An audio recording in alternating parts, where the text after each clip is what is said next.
Hi everybody, welcome back. Mark Michels here, joined now with the 25,000 Novice World Champion from the NCHA Brokespur World Finals, Glen Beveridge. Congratulations, mate. Thank you.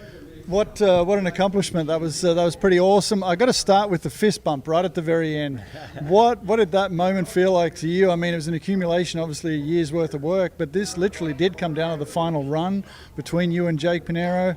Let's talk about those emotions you felt at that time.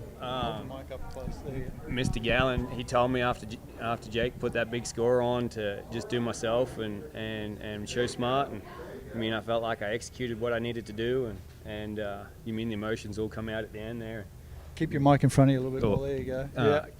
Just all the emotions come out, I guess, and realized that we'd got it done. So.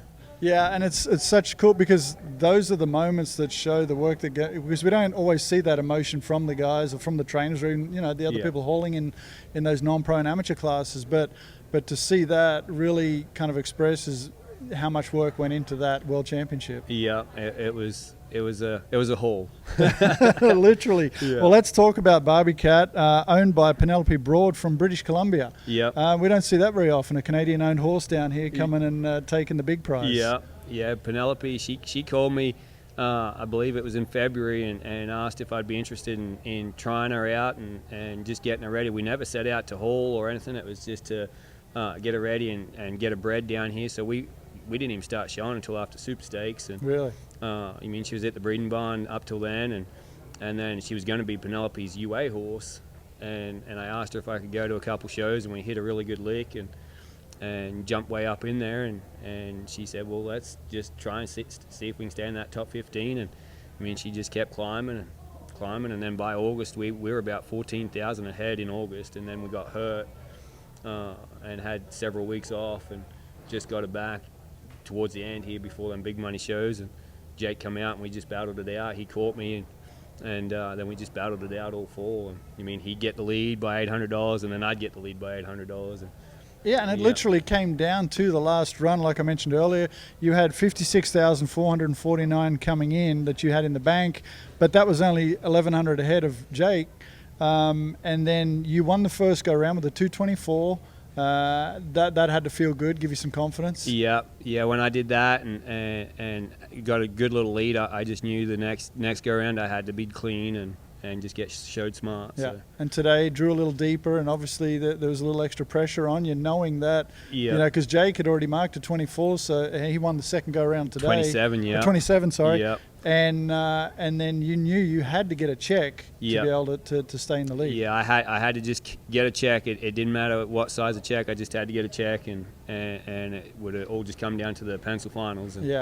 And it worked out where I got a really good check and kept that lead. So. Well, and that's ultimately what NCHA has tried to do by putting more money into these world finals. It makes these races a little tighter at the end, and there's more money to be won, and creates a little excitement, a little extra buzz around there. I got to mention too, you brought it up, you're the second Australian to ever win a world champion down here behind Mr. Gavin Jordan. So yeah, Gavin texted me and told me that was pretty cool. That is awesome. Yeah, quite an accomplishment. Yeah. Let's go back a little bit. You're from Canada. You're training up there in Canada. Your home is up there. What made you move down here? Well, our original plan was just to come for the winters and go back north, and then we stayed till Super Stakes and we got busy, and then with Barbykat, getting to show her and stuff, we just decided to stay down here where there was more shows, and then just worked out where David Terrell let me stay there, and it was really good. So. But it wasn't, because I was there when you kind of first came down, and it wasn't just Barbykat. You instantly made an impression with a bunch of other horses as well, and started winning down here and getting guys taking notice of you. Yep, I had, all my Canadian clients, they followed me down, and they supported me with the whole deal, and it was really good, and I'm very grateful for it. Yeah. So it's worked out now. You planning to stay down here for a while now? Yes, sir. Yeah. We're going to stay for a bit. So. Well, obviously your year wasn't quite as long as maybe some of the others that did start out in January. But what were some of the high points that you got to experience this year that you'll take, that you'll kind of keep as memories from this World Championship? Just the emotional roller coaster, how to handle that, and meeting all these people and the support that goes behind it, and Barbykat got a pretty good fan base behind her, and that was kind of cool. And Penelope was great. she let me do whatever it took, and you mean that mare got hurt, and she was 100% behind her, and you mean it was whatever it needed to be done got done. So it was really cool. Yeah.